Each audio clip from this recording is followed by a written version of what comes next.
Antes de iniciar, aquí está mi correo, sí, mi correo electrónico. En caso que tengan alguna duda sobre el tema, quieren algún otro tipo de documento, yo se los puedo proporcionar. Pero la clase básicamente se va en lo que es la fisiología de Guyton, el capítulo 47, todo el capítulo. En esta clase lo que vamos a tratar de hacer es hacerlo lo más práctico posible, tratar de adaptar todos esos conceptos para que ustedes comprendan por qué lo estamos aprendiendo, por qué se lo tienen que estudiar, no solo memorizar, sino que es también ponerlo en práctica. Entonces, cualquier duda, consulta que ustedes quieran, aquí está mi correo. O también lo pueden hacer con su coordinador.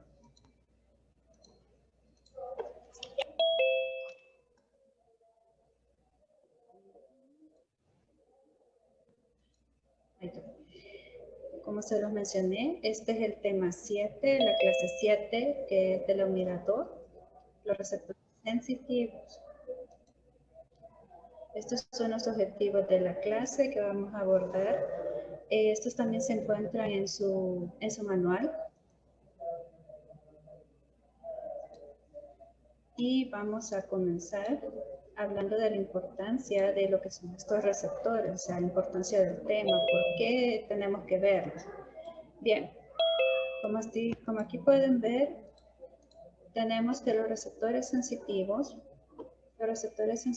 son los que nos van a permitir conocer o es la ventana que nos da pauta a poder nosotros percibir nuestro entorno, ya sea cualquier estímulo de afuera, como ustedes pueden ver, por ejemplo, el ruido que se oye al fondo, la luz del sol, el hecho que ustedes agarren un lapicero, todo eso son estímulos que nuestro sistema nervioso lo comienza a procesar, y entre el hecho de que esto existe, el hecho de que nosotros tenemos una respuesta, de que lo sentimos la textura, el peso, el tamaño, todo eso lleva un proceso de que el sistema nervioso procesa desde el momento que está acá hasta el momento que nuestro cerebro dice, ah, esto es así.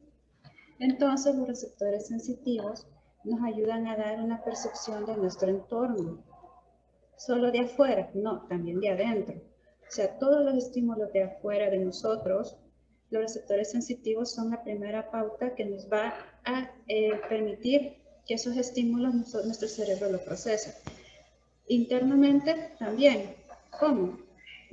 Cambio de presión arterial. El cambio de presión arterial, ¿quiénes lo perciben? Los receptores que se encuentran en los cuerpos carotídeos.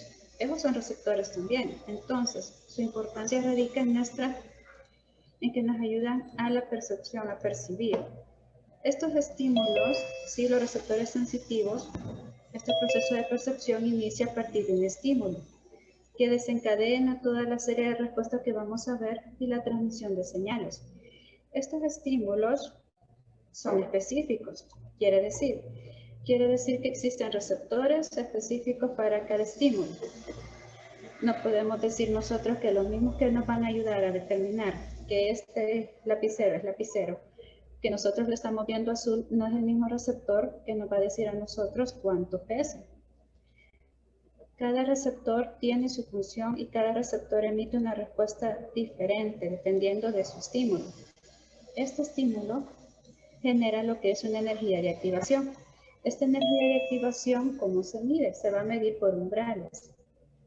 Tenemos aquí dos tipos de umbrales, el umbral absoluto y el umbral diferencial. ¿Qué son? Esta es solo una de las tantas maneras en las que nosotros podemos medir hasta qué punto, ¿sí?, nosotros podemos ver la computadora, podemos ver la pantalla y podemos decir, nosotros podemos percibir la pantalla o la luz de la pantalla. ¿Hasta qué punto ese estímulo nos traduce esa respuesta? Esto se conoce como umbral absoluto. El umbral absoluto se define como la mínima intensidad del estímulo, de un estímulo específico, para que nosotros podamos percibirlo en un 50% de las veces. ¿Cómo así? Por ejemplo, estamos nosotros en un cuarto oscuro y vemos a lo lejos una luz. O sea, si nosotros la vemos el 50% de las veces, Quiere decir que ese es la cantidad de ese estímulo, que en ese caso sería de luz, de radiación, para que nuestro ojo, los receptores que hay en el ojo, lo perciban y nosotros podamos decir si lo vemos. Eso se define como umbral absoluto. ¿Cuál es el umbral diferencial? El umbral diferencial, hay autores que lo mencionan como la cantidad del estímulo que tiene que existir, la intensidad del estímulo que tiene que existir para que nosotros podamos diferenciarlo. ¿Cómo así? El mismo ejemplo de la luz. ¿Cómo vamos a saber nosotros si a lo lejos hay un solo foco encendido o hay dos, si estamos en un cuarto oscuro?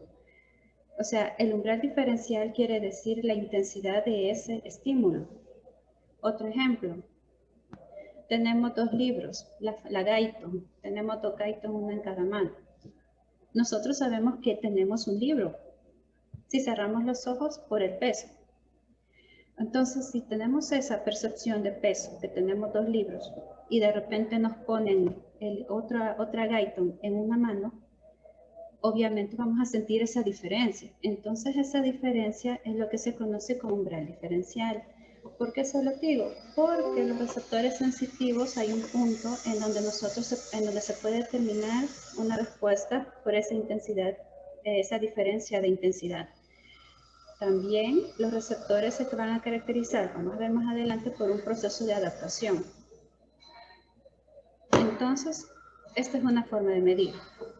Acá también tenemos que estos receptores tienen una modalidad de sensación. ¿Qué quiere decir?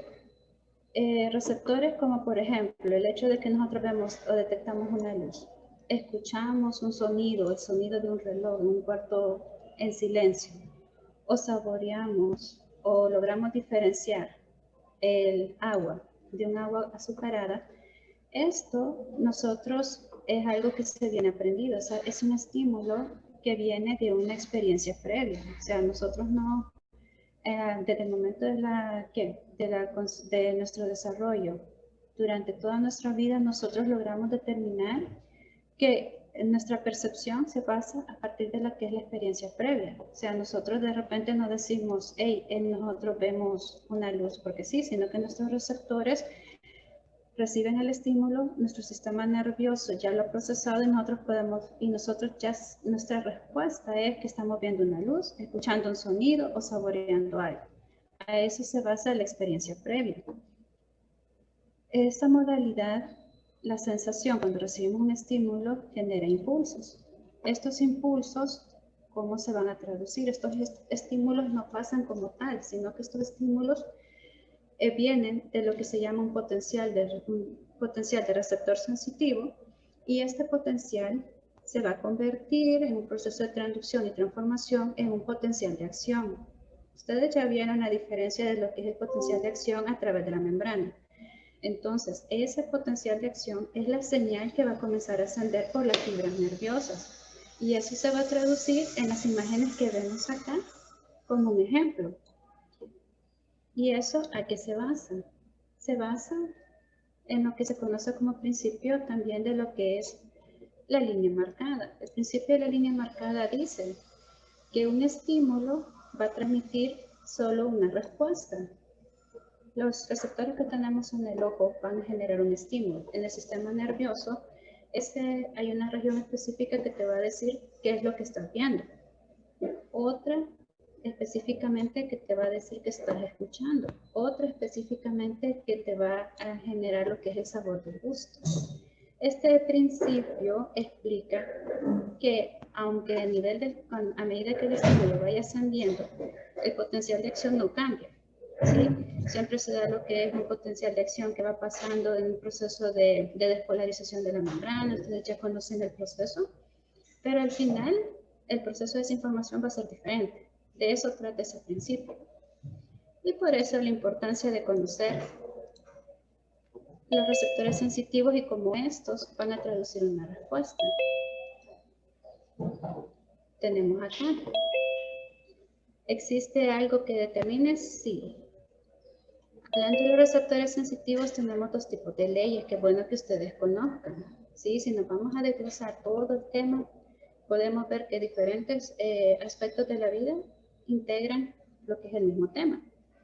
Entonces, para que ustedes conozcan esto, tenemos lo que es la ley de Weber, que este señor fue un científico especializado en el área de fisiología que estudió lo que eran los receptores sensitivos y dijo lo que era la diferencia entre lo que es el estímulo y lo que era el umbral diferencial. Entonces, esta ley solo explica que para que dos estímulos difieran en una proporción constante, tienen que diferir en una proporción constante para que se pueda determinar su diferencia. Por ejemplo, lo que les decía, los dos libros en cada mano. Si yo les pongo una página, o sea, ustedes tienen los dos libros, si les pongo una página en uno de ellos, ustedes no van a determinar la diferencia. Hay un cierto porcentaje en donde ustedes pueden decir, esta luz es más brillante, este sonido es más fuerte, este sabor es más intenso, etcétera, etcétera. Eso es lo que explica la ley de Weber.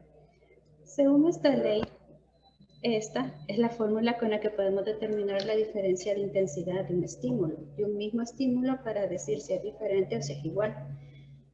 En la que solo dice, ¿verdad?, que la diferencia de la intensidad entre lo que es la intensidad o el estímulo inicial nos va a ayudar a determinar un cierto porcentaje hasta qué punto nosotros podemos percibir una diferencia de un mismo estímulo.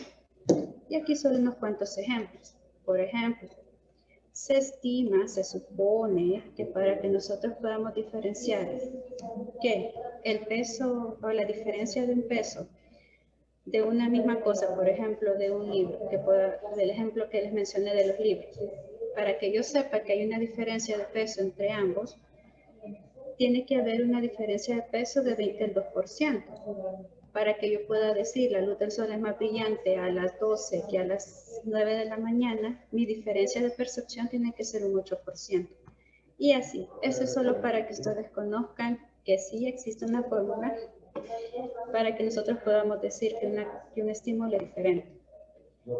Y la ley de Fechner únicamente solo dice que hay una asociación entre lo que es el estímulo físico de nuestro entorno, la percepción que nuestros receptores tienen y la sensación que nosotros tenemos, o sea, del entorno. ¿Qué quiere decir? La ley de Fechner solo dice, es cierto, los receptores sentimos, pero el umbral de cada uno es diferente. ¿Por qué? Porque eso depende de tu capacidad que tengas en este momento de percibir algo. Por ejemplo, hay unos que inmediatamente detectan el sonido del fondo. Otros no lo van a detectar hasta que el sonido sea más intenso.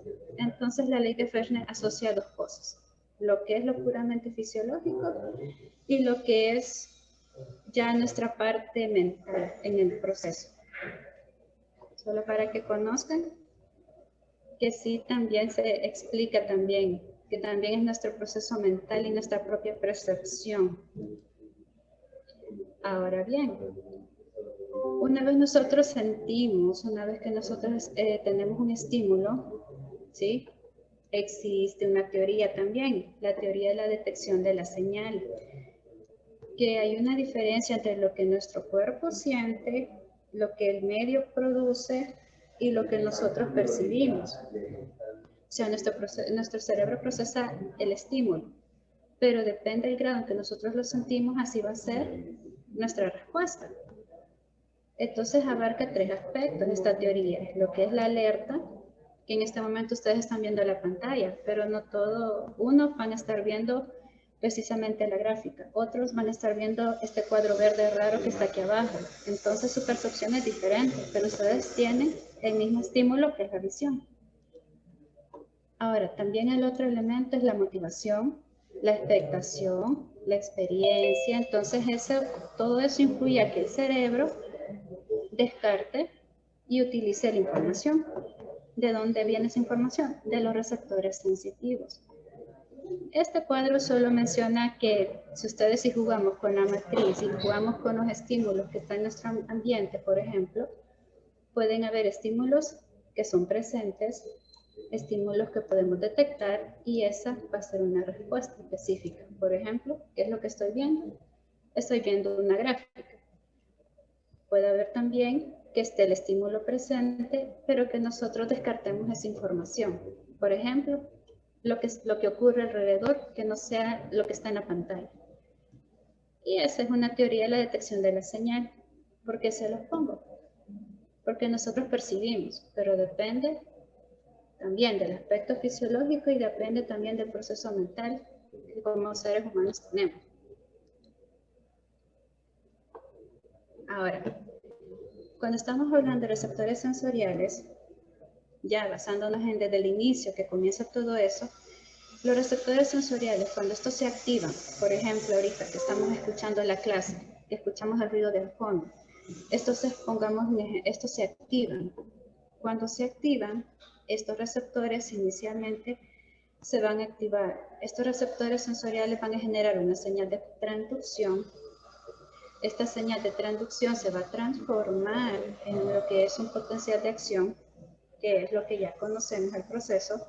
Este puede generar, ya sea, primero, lo que es un gradiente. Quiere decir que la señal o el estímulo de la señal de transducción va a ser, dependiendo del tiempo y la frecuencia, va a generar lo que es el potencial de acción, que va a generar un proceso de transformación, es decir, que se va a transmitir desde donde están nuestros receptores hasta una neurona con otra haciendo sinapsis en esa transmisión de la información en vía ascendente. ¿Qué vía ascendente? Que donde se encuentran nuestros receptores van a comenzar a comunicarse hasta llegar a la médula espinal y de la médula espinal al cerebro, en donde están esos lugares específicos que le van a traducir. Aquí estoy sintiendo algo, estoy viendo algo, algo raro está pasando, siento dolor, siento calor, etcétera, dependiendo del receptor. Y todo esto es un proceso electroquímico. Estos receptores sensoriales también van a estar conformados ¿por qué? Por lo que son células, terminaciones nerviosas, las cuales van a influir en la transmisión de la información, y los estímulos que la van a iniciar pueden ser internos, como se los mencioné, como cuáles, cambio de presión, un cambio de CO2, lo que pueden generar ese estímulo. Externos, un cambio de temperatura, un cambio de la luz.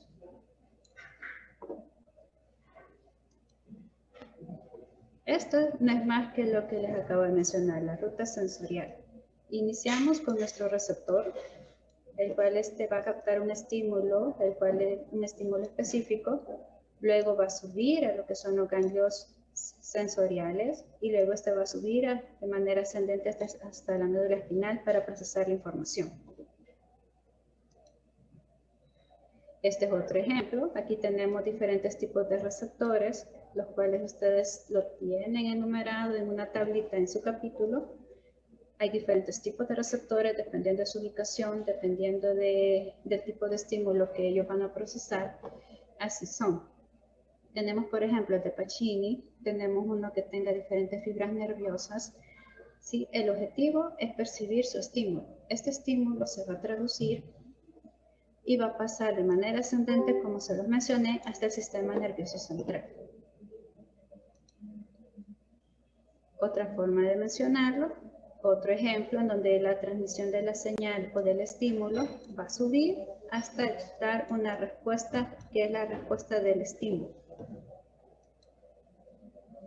¿Cómo se clasifican estos receptores sensoriales? Estos receptores sensoriales, hay una tablita bonita, la revisan, en donde están diferentes tipos. Aquí casi no hay donde perderse porque su nombre dice cuál es el estímulo que inicia cada receptor. Por ejemplo, tenemos los mecanorreceptores. Estos van a traducir lo que son estímulos de compresión mecánica o de estiramiento. Compresión mecánica, ustedes agarran el celular, ¿sí? Esa percepción de lo que ustedes están tocando es un mecanorreceptor. Un ejemplo de ello es el corpúsculo de Pacini. Tenemos los termorreceptores, su nombre lo dice, se refiere a la temperatura, detecta cambios de temperatura. Que a las 3 de la madrugada estaba haciendo frío y ahora un poquito de calor, los termorreceptores. Los nociceptores son los que detectan el dolor. Igual, los electromagnéticos son los que detectan los cambios de luz. Y estos receptores ustedes pueden ver que son los conos y los bastones que tenemos en nuestro ojo que nos van a determinar los cambios de luz. Los quimioreceptores son los que nos van a ayudar, son los que nos van a detectar lo que es el gusto, el olfato, la osmolaridad de líquidos, etc. En donde se encuentran los cuerpos carotídeos, son los que, un ejemplo de ello, que son los que van a detectar, son los cambios en la presión.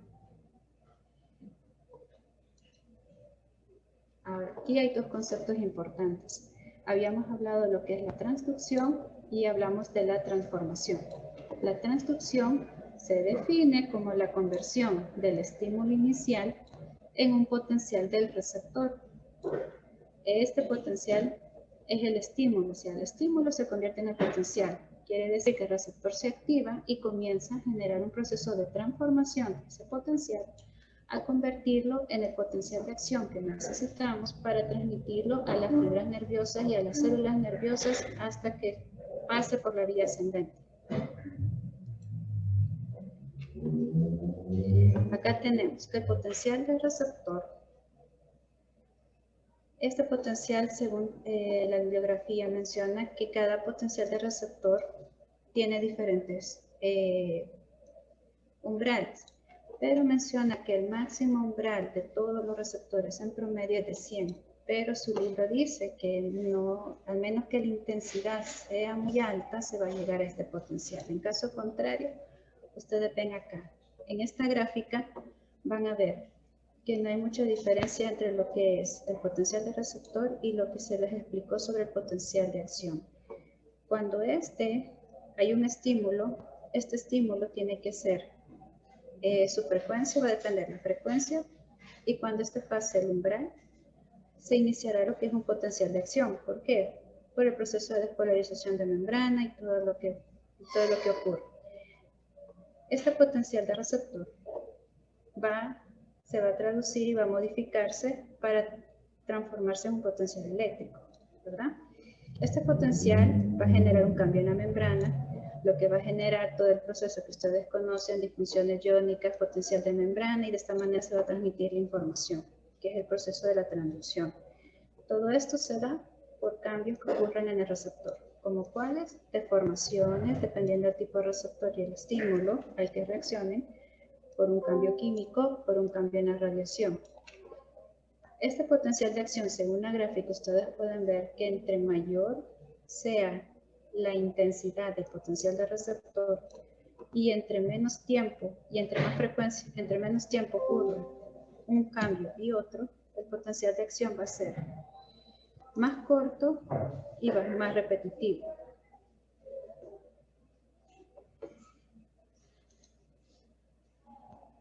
Un ejemplo de eso. Aquí ustedes pueden ver en esta imagen simplemente lo que ocurre. En el ejemplo acá se menciona lo que es el corpúsculo Pacini, en donde ustedes pueden ver su estructura es diferente, tiene una serie de láminas, entre ellas hay una sustancia viscosa y adentro de la terminación nerviosa que va a transmitir la información. Al ser un mecanorreceptor, por un proceso de deformación, va a iniciar la transmisión de la señal, que como ustedes pueden ver acá, el área deformada, imagínense que aquí hacemos presión, entonces todo esto se comprime, esto se deforma, y eso ocasiona el cambio de polaridad de la membrana, lo que genera el potencial del receptor y posteriormente lo que ustedes conocen que es la transmisión de un potencial de acción. Este es un estímulo creciente, va a depender de la frecuencia del tiempo, y esto va a ser de forma gradual que se va a iniciar todo este proceso.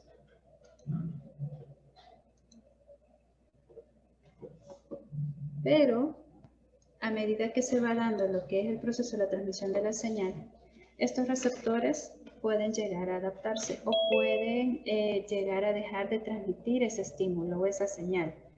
Entonces, lo que es la adaptación de los receptores es una característica en común, que eso va a depender del tipo de receptor, va a depender del tiempo en el que se esté dando ese estímulo. Por ejemplo, va a ser, si tenemos nosotros un estímulo que es sensitivo y es constante, puede ser parcial, puede ser total, y como se los mencioné, puede depender del tiempo. De todos los receptores que vimos ahí atrás, Hay unos receptores que, o sea, el proceso del estímulo, el receptor se puede adaptar en cuestión de segundos, milisegundos, hasta que el estímulo cesa, ya no se transmite la información. Un ejemplo de eso son los mecanorreceptores. Es lo que yo les decía, si ustedes tienen algo en las manos, con el paso del tiempo simplemente lo tienen, pero ese estímulo ya no es relevante. Entonces ese es el proceso de extinción de ese estímulo. Ustedes se quedan viendo al vacío. O sea, sí, ese estímulo se queda, que hay una adaptación de ese estímulo. Si ustedes tienen una luz encendida, con el paso del tiempo, de un tiempo determinado, ustedes se acostumbran a esa luz. Entonces ese es un estímulo que ya se adaptó. Hay otros receptores sensoriales sensitivos que tardan horas o días en adaptarse. Eso se les conoce como inadaptables. ¿Como cuáles? Los barorreceptores, por ejemplo, los barorreceptores, los que nos ayudan a decir cambios de presión, estos se llaman también inadaptables. ¿Por qué? Porque el mecanismo de adaptación de ellos es lento. De ese mismo tipo de adaptación, el mecanismo puede ser lento, como en el caso de los inadaptables, o puede ser rápido. Cuando son lentos, se les llama receptores tónicos. ¿Por qué? Porque el estímulo sigue presente. El estímulo, la respuesta sigue presente. Se transmite esa información por días, horas, ese tipo de respuesta. Cuando es tipo rápido, son como los de Pacini. O sea, se les llama también receptores de movimiento de velocidad o fásicos. ¿Por qué? Porque inmediatamente estos receptores detectan cambios. Por ejemplo, yo agarro mi teléfono o agarro el teléfono del compañero y yo me doy cuenta que ese no es mi teléfono. O agarro un lápiz o un lapicero y yo sé la diferencia. Pero en ese momento, o sea, el estímulo, la respuesta es rápida. Entonces, estos nos sirven para transmitir información de manera prolongada. Estos receptores rápidos detectan cambios en la intensidad del estímulo y de alguna manera predictiva y tienen una función predictiva, que tanto así. Un ejemplo de ello son receptores a nivel vestibular. Cuando ustedes van caminando y giran, o sea, ese es un receptor vestibular, les dice a ustedes que una función predictiva es que ustedes van a girar y sin esa predicción, ustedes pierden el equilibrio. Para eso sirven estos receptores. De este tipo, y si nos vamos a los de tipo lento, los inadaptables nos ayudan porque estamos detectando ese estímulo para poder responder a él. Su literatura dice que otro ejemplo de ellos son los nociceptores, los del dolor, aunque otra bibliografía menciona que estos no suelen adaptarse. Entonces, ¿de qué nos sirve esto? Detectamos el dolor. Y si detectamos el dolor es porque algo no está bien. Entonces, es una forma de transmisión lenta que nos ayuda de alguna manera a poder actuar. De estas fibras nerviosas, si pasamos de los receptores y comenzamos a ascender, existen diferentes tipos, ¿sí?, de fibras nerviosas. Esta es una imagen que está en su libro, en donde ustedes pueden ver que las fibras nerviosas que van a transmitir todas esas señales se dividen en dos tipos, las mielínicas y las amielínicas. Y ustedes a medida que van bajando en la gráfica, ustedes van a ver que hay diferencias de diámetros, diferencias de velocidades, que nos quieren decir. Por ejemplo, si estamos hablando de las mielínicas, ¿qué nos dice? Que los diámetros, que entre más grande es la fibra, ¿sí?, en tamaño, la velocidad es más lenta. ¿Qué quiere decir entonces? Que esta transmisión de señal va a ser de tipo lento. Si vamos más abajo, la clasificación general nos dice que son de tipo A y de tipo C. Las de tipo A se dividen alfa, beta, gamma y epsilon. Si agarramos las alfa, vemos que su transducción o la velocidad de conducción va a ser lenta. ¿De qué me sirve? Perdón, va a ser entre 120 y 80. ¿De qué me sirve eso? Si vamos bajando, las de tendón muscular, las de funciones del uso muscular son las que corresponden a esto. ¿De qué nos va a servir? saber que las del músculo esquelético son las del tipo A alfa, que nos va a determinar lo que es la función a nivel muscular, funciones sensitivas, y esto quiere decir que son de fibras gruesas y de velocidad lenta. Si estamos hablando de la sensación o de la percepción del dolor o del frío o del calor, por ejemplo, estamos determinando que las fibras son de tipo 4, son de tipo clasificación general, de tipo C. Si estamos hablando de los nervios sensitivos, es de tipo 4. Y esto me quiere decir que si se transmite el dolor, son fibras de diámetros menores y su velocidad de conducción va a ser menor. De esto nos sirve la clasificación, de poder conocer el tipo de fibra, su tamaño, la relación con la velocidad y cuáles son las funciones y la transmisión de qué sensación transmite cada fibra nerviosa. De ahí tenemos lo que es la transmisión de la señal. Cuando transmitimos la señal puede darse de dos maneras, de dos mecanismos. Puede ser una sumación espacial y una sumación temporal. ¿De qué depende que la señal llegue a su proceso final? De la intensidad con la que se transmite esa señal. Si en el camino esa señal disminuye, ya no hay respuesta, ya no hay producto final.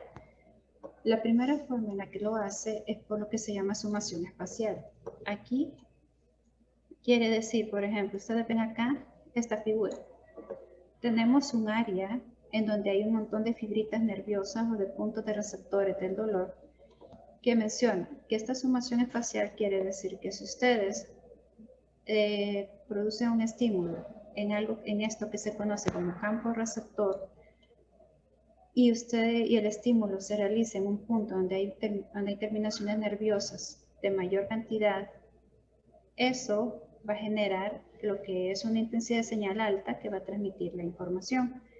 Este campo receptor a su vez se divide en lo que es en el centro, donde se encuentran las mayores terminaciones nerviosas, y la periferia, donde las terminaciones son menores. Como ustedes pueden ver, todas estas llegan a un solo nervio, y este nervio produce, en este caso, el dolor. Entonces, sumación espacial es eso.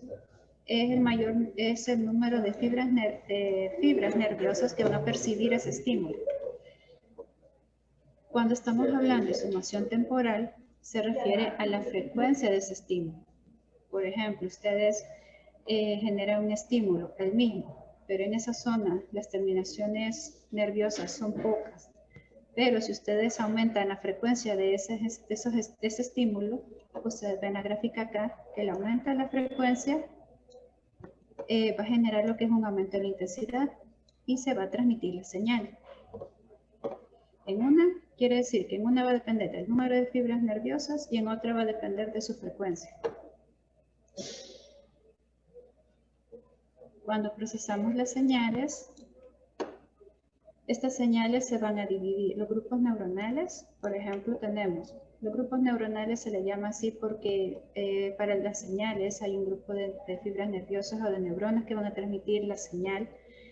Estas tienen su propia organización e incluso se pueden dividir. Por ejemplo, su libro menciona que hay un grupo neuronal del cerebro, otro del cerebro, otro de los ganglios. Estos grupos neuronales, ¿qué hacen? Estos van a procesar señales para una respuesta, y es lo que ocurre a nivel del sistema nervioso, es la forma de organización. Ahora, cuando estos grupos neuronales transmiten una señal, si estamos hablando de una señal, estas fibras nerviosas son de entrada, que transmiten la señal al sistema nervioso. ¿Qué señales van a ser? Pueden ser excitatorias o inhibidoras. ¿De qué va a depender? Va a depender de tres zonas. Una zona que es la zona central, donde la mayor cantidad de fibras nerviosas se encuentran, que va a generar un aumento del umbral para transmitir esa señal. Pueden haber fibras nerviosas que lo que hagan es potenciar esa transmisión de la señal, que vamos a ver más adelante cuáles son estas tres zonas. Y estas fibras nerviosas de entrada que nos van a transmitir la señal, es importante su ramificación. Cada célula se va a ramificar y esa célula va a transmitir la información a otras células nerviosas.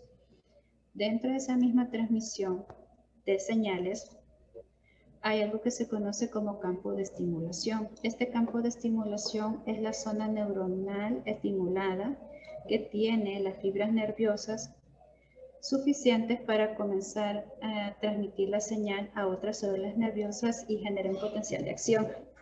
¿Cómo así? Vemos acá esta imagen. Esta es una célula, una fibra nerviosa que nos va a transmitir una información, ¿sí? Todas estas fibras nerviosas van a, por ejemplo, la neurona A, la B y la C, están recibiendo información de las fibras del número 1. Toda esta es el campo de estimulación, es la zona neuronal que va a ser estimulada. Entre mayor número de fibras nerviosas, mayor va a ser el número de células que van a seguir transmitiendo esa información. ¿Cuáles son las tres zonas que estamos hablando? Para transmitir la señal está la zona de descarga, que es la principal donde hay mayor número de terminaciones y de comunicaciones de la señal. Y están las otras dos zonas que son lejos de la periferia, son las que menos conexiones tienen, pero que de alguna manera se llaman facilitadas porque transmiten un potencial de acción que va a facilitar la transmisión de la señal.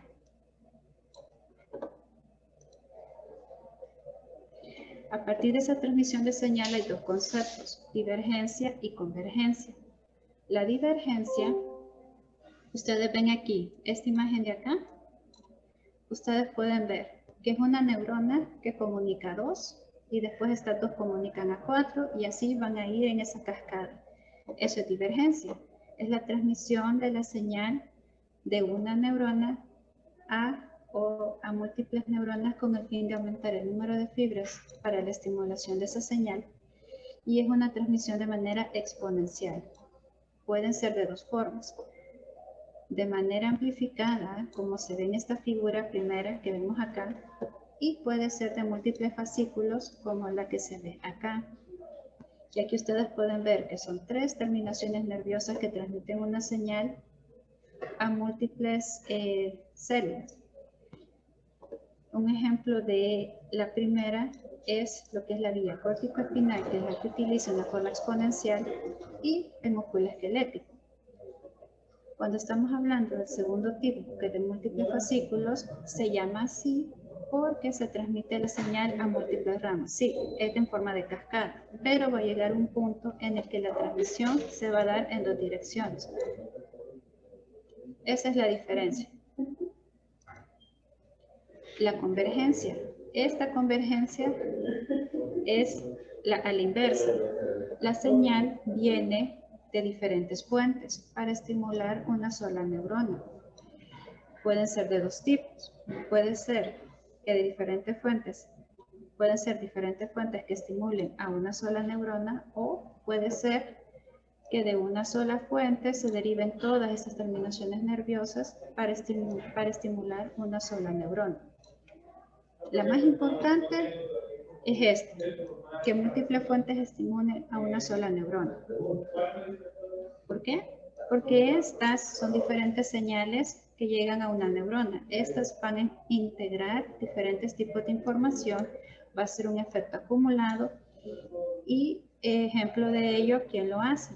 Ejemplo de ello van a ser las interneuronas de la vía espinal. Cuando toda la información llega a nivel de la vía espinal, hay una integración de información de neuronas periféricas, propioespinales, corticoespinales. Este es un ejemplo de este tipo de convergencia. La otra convergencia, la cual proviene de una sola fuente, ¿sí? De una sola fuente, su importancia radica en que es una transmisión de señal facilitada. Es decir, que hay un potencial de acción que va llegando y eso va a estimular a que se siga produciendo un potencial de acción. O sea, en el proceso de transmisión de la señal, siempre tiene que haber un proceso de los circuitos neuronales, se transmite una señal, ¿verdad?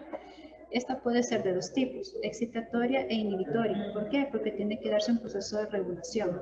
Una neurona no puede estar solo transmitiendo, ¿sí? Un circuito neuronal no puede solo estar excitando, transmitiendo la señal, porque va a llegar un proceso de desgaste, un proceso de fatiga.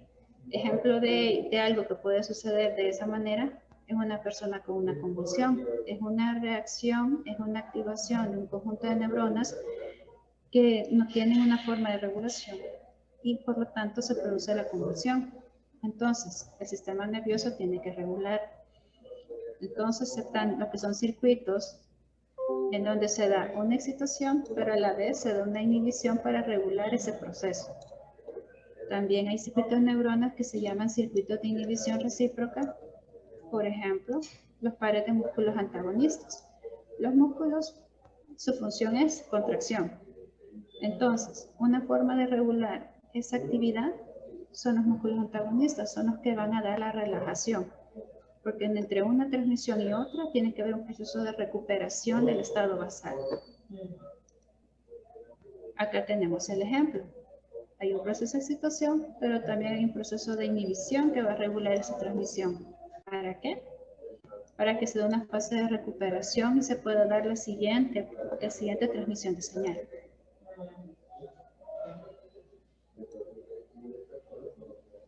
También hay un proceso que se conoce como prolongación de señal, porque hay un estímulo. Sí, pero ¿qué pasa cuando el estímulo ya no se da? Ese estímulo ya produjo lo que es inicialmente lo que es una señal, un potencial de acción que va subiendo, subiendo y va a llegar a un punto en el que las conexiones entre neuronas y otras va a generar un proceso de post-descarga que es de cuestión de, ¿qué? De milisegundos, o sea, es sumamente corto de tamaño, pero se da un proceso prolongado de esa señal. Es decir, que entre neurona y neurona hay otra neurona que va a retroalimentar ese proceso de transmisión de señal. ¿Con qué propósito? ¿Con qué propósito? Para que llegue a su destino final, que es la traducción de esa señal. ¿Cuáles son los mecanismos de esa prolongación de señal? Puede ser de manera sináptica, que es lo que conocemos por los transmisores químicos, por los neurotransmisores, por ejemplo, entre una señal y otra, lo que es la liberación de sustancias químicas. Eso es una forma de prolongar la señal, porque el estímulo ya fue dado, pero se sigue transmitiendo la señal.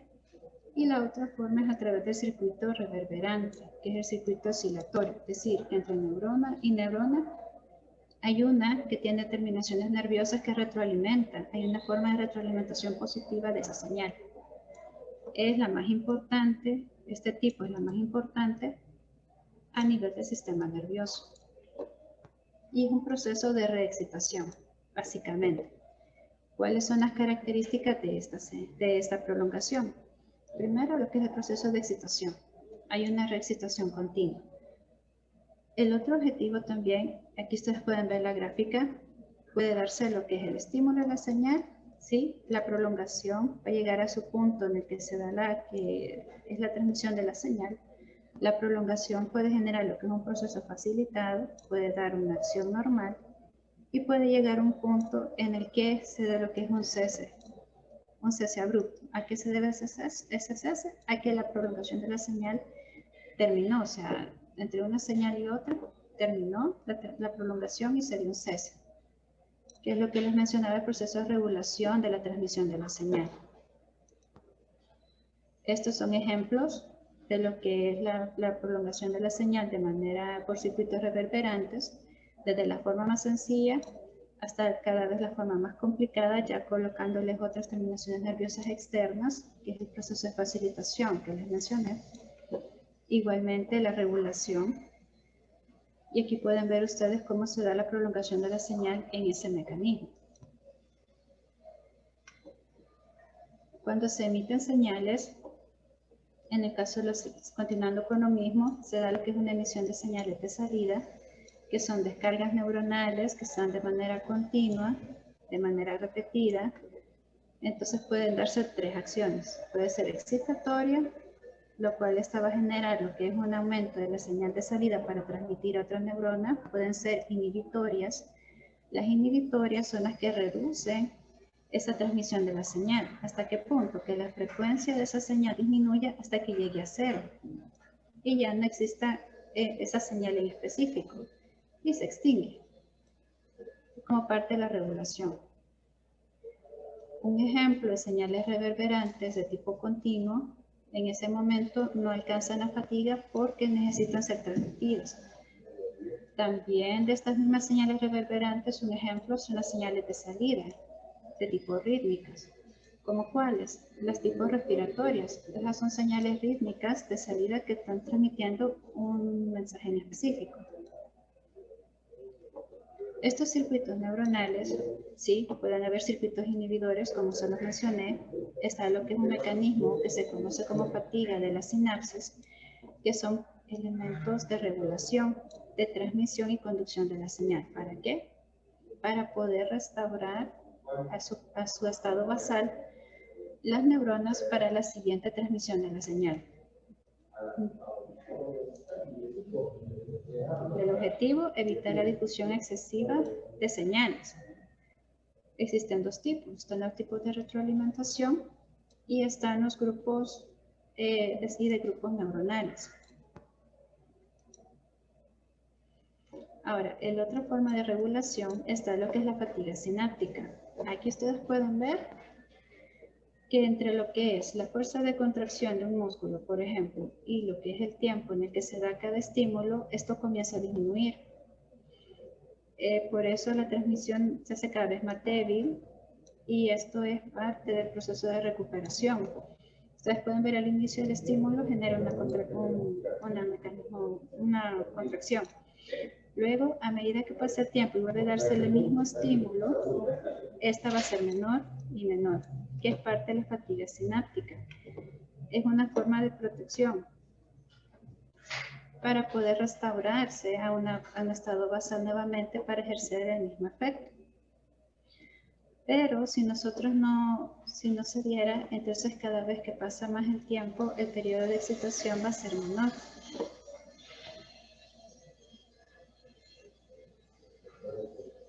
Los controles automáticos del sistema nervioso, ya mencionamos, están los de corto plazo y los de largo plazo.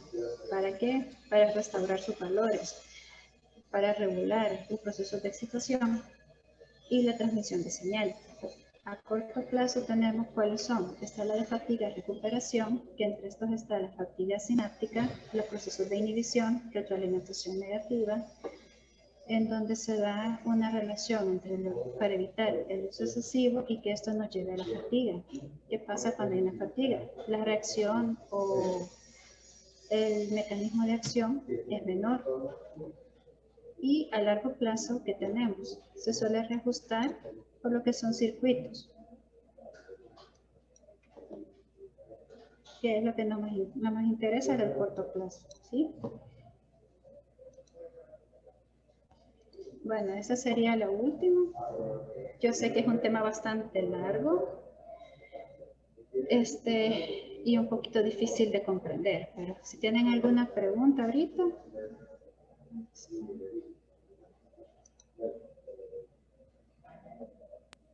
Doctora, yo sí tenía más o menos como una incógnita.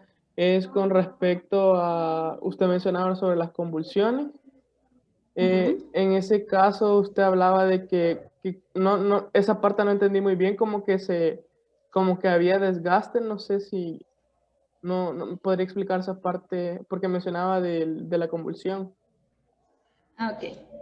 Es que cuando estaba hablando, vaya, como a nivel del sistema nervioso está lo que es la transmisión de las señales, ¿verdad? Entonces, el sistema nervioso estaba hablando que tiene que haber un proceso de regulación, excitación, inhibición, para que la neurona se dé el proceso de restablecimiento de sus funciones basales y un proceso de repolarización. Si esto no se da, ocurre lo que es algo parecido a las convulsiones. ¿Qué pasa en una convulsión? En una convulsión hay una reactivación de un conjunto de neuronas en donde todas transmiten una señal de manera continua. Y en ese periodo de tiempo, esa transmisión de señales es lo que ocasiona lo que nosotros conocemos como convulsión. ¿Por qué? Porque en ese momento no hay una transmisión controlada de la información. O sea, en ese momento todas se excitan, todo es un proceso de excitación, todas las neuronas se transmiten. Entonces, por eso yo ponía ese ejemplo. Porque si vimos más atrás, cuando estábamos viendo las neuronas conectadas, habían unas que excitaban y habían otras que inhibían. Entonces, esas que inhiben controlan que esa excitación, controlan la intensidad de la excitación de la neurona. ¿Sí? Ok, muchas gracias, doctora. Vale. ¿Otra pregunta? Sí, una pregunta con respecto al último objetivo que dice el manual, que dice que analice la fatiga sináptica como medio para estabilizar el sistema nervioso. Eso se refiere a básicamente que funciona para estabilizar o sea, como dice el mismo objetivo del sistema nervioso, por medio de señales que se hacen más débiles con respecto al tiempo, pero había una lámina que decía con respecto a una alta excitación o algo así, no sé si la podría poner. Espérame. ¿Me avisa cuál es? ¿Acá? Sí, esa, la que dice cuanto más largo intenso sea el periodo de excitación. No sé si podría explicar esa parte para que me quede más claro ese último objetivo. Que la fatiga sináptica es parte de la regulación de la transmisión, ¿verdad? Entonces dice acá que la transmisión se va a hacer cada vez más débil, o sea, el objetivo de la fatiga sináptica es evitar esto. ¿Por qué? Porque si tenemos una señal que la seguimos transmitiendo y la seguimos transmitiendo en un periodo de tiempo, va a haber un momento en el que esta acción va a ser cada vez menor. ¿Sí? La estimulación va a ser menor, porque se va a dar la neurona no va a tener esa, ¿cómo se llama? Esa regulación. Entonces la fatiga sináptica significa que en ese momento se da un estímulo, inmediatamente se da un proceso de recuperación de la neurona. ¿Sí? Sí, entiendo. Gracias. ¿Más o menos? Sí. O sea que si el periodo, digamos, es más lento, se tardaría mucho más lo que es darse la fatiga sináptica o algo así. Ajá, sí. Vaya, un ejemplo es cuando ustedes, ¿cómo se les puede decir? Están haciendo ejercicio, o cuando ustedes caminan y ustedes no están acostumbrados. Llega un momento en el que ustedes bien felices. Después, ¿qué pasa? Los músculos, o sea, ustedes se cansan. ¿Por qué? Porque no han tenido un descanso. Entonces, la fatiga sináptica llega en ese punto en el que dicen, su cuerpo les dice ya no. Y ese momento es donde ustedes, por ley, tienen que descansar para volver a continuar. Esa es como la regulación que le da. ¿Sí?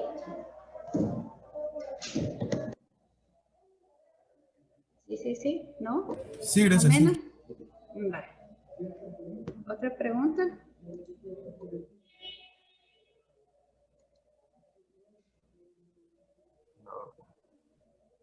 Vale.